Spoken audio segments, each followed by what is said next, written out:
महाराष्ट्राचा।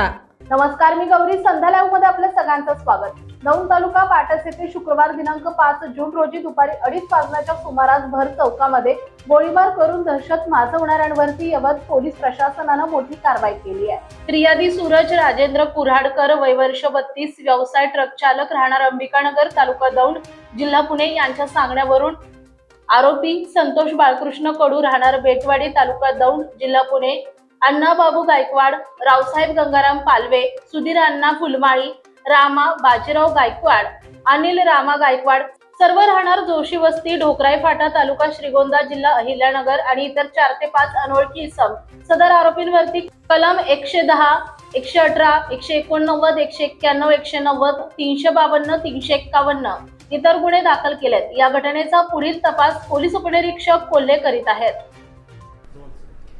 सिमेंटच्या ट्रान्सफरच्या कारणावरून, ट्रान्सफर कोणी करायचं या कारणावरून कडू आणि कोराटकर या 2 गटामध्ये वाद झाला। दोन्ही गटांनी काही युवक आपल्यासोबत या वादामध्ये आणलेले होते। त्याच्यात एका गटाने दुसऱ्या गटावर फायरिंग केल्याची माहिती आहे। आज दुपारी यवत पोलीस स्टेशनच्या हद्दीमध्ये पाटस या ठिकाणी ही घटना दुपारी 2:30च्या सुमारास घडलेली आहे। या घटनेतील एकूण 8 जे युवक आहेत त्यांना पोलिसांनी आम्ही तातडीने कारवाई करून आत्तापर्यंत ताब्यात घेतलेला आहे। त्यांची मेडिकल चाचणी करणे सुरू आहे। याच्यामध्ये अद्यापपर्यंत कोणी जखमी असल्याची माहिती पोलिसांना प्राप्त नाही आहे। आणखीही काही युवकांना याच्यामध्ये ताब्यात घेण्याची कारवाई आमची बाकी आहे, सुरू आहे। त्यांना ताब्यात घेण्यात येईल। या अनुषंगाने गुन्हे दाखल केले जातील परस्पर विरोधी आणि सर्व आरोपितांना या गुन्ह्यामध्ये अटक करण्याची कारवाई केली जाईल आणि पुढील तपास सुरू आहे। साधारणतः किती राऊंड यामध्ये फायर केले गेले होते आणि किती लोक या संपूर्ण घटनेमध्ये इन्व्हॉल्व होते?